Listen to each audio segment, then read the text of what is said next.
النهارده ان شاء الله هنعمل مع بعض كباب الحله بطريقه سهله جدا وبسيطه وبمكونات موجوده في كل بيت، وهيدينا نتيجه روعه. الطريقه دي انا بعملها من سنين وماشيه عليها ان شاء الله. لو جربتوها بنفس التفاصيل وبنفس التكات كده هتديكوا نتيجه مرضيه جدا. كل اللي هيدوقها هتعجبه جدا وهتعتمدوها ان شاء الله، مش هتعملوا غيرها. بصوا اللحمه مستويه خالص ازاي، عامله زي الزبده. يلا نسمي الله ونبدا على طول في الطريقه. في حله سخنه على النار هحط معلقتين زيت عليهم مكعب زبده، او معلقتين زيت ومعلقه سمنه، يعني الماده الدهنيه اللي تحبيها. وهنحط عليهم بعض المنكهات بسيطه كده، ورق لورا، حبهان مستكه، واحدتين من الكباب الصيني. وهنزل على طول اللحمه، ولازم تكون الحله واسعه شويه علشان خاطر انا عايزه اللحمه كلها تاخد صدمه، يعني ما تكونش متكتله على بعضها.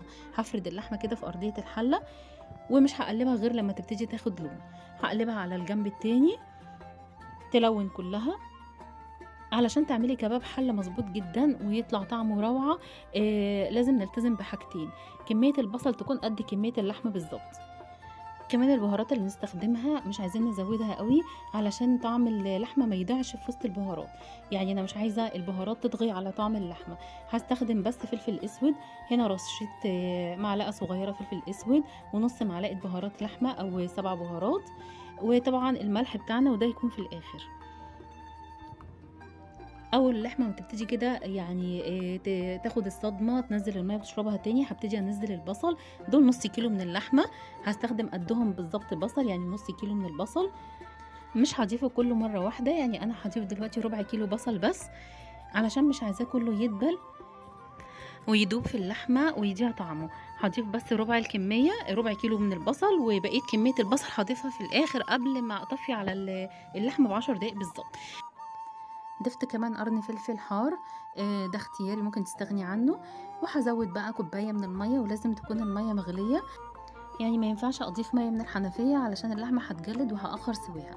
بغطي الحله وبسيب اللحمه تاخد وتدي مع بعضها كده حوالي نص ساعه، واكون مهديه النار.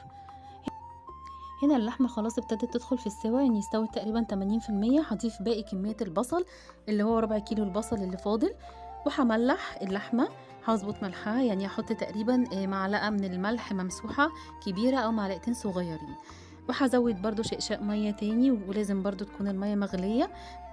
خليها قاعدة كده أساسية عندك لما تيجي تطبخي وتحبي تزودي اللحمة أو الفراخ أو الخضار اللي بتطبخيه على النار مية، لازم تكون المية سخنة أو مغلية. ما ينفعش أبدا نضيف مية من الحنفية أو مية باردة علشان بتأخر السوا. هنا اللحمة خلاص استوت تماما، والصوص بتاعها جميل، لونه براوني جميل ومظبوط جدا، يعني ولا خفيف قوي ولا تقيل قوي. للي بيحب يغمس الصوص اللي نازل من اللحمه مظبوط جدا. محتاجتش احط اي حاجه خالص، ولا حطيت معلقه دقيق ولا حطيت نشا ولا اي حاجه. الخطوه بتاعت ان احط نص كميه البصل في الاول والنص التاني في الاخر هي اللي بتخلي الصوص كده يظبط، وبتخلي قوام اللحمه بالبصل بالصوص بتخليه مظبوط جدا. اللحمه استوت تماما، قدمت جنبها رز بالشعريه. طبعا الاكله ديت ممكن تتاكل جنب عيش، بس يعني في ناس كتير جدا بتغمس كباب الحله بعيش بلدي. ممكن كمان اقدم جنبها مكرونه، انا النهارده عملت جنبها رز بالشعريه. وجبه متكامله وسهله وبسيطه، وطبعا في وقت بسيط جدا قدرنا نعمل الوجبه الجميله دي. وجبه سهله للفطار في رمضان، جربوها بالطريقه دي وانا متاكده ان شاء الله انها تعجبكم جدا.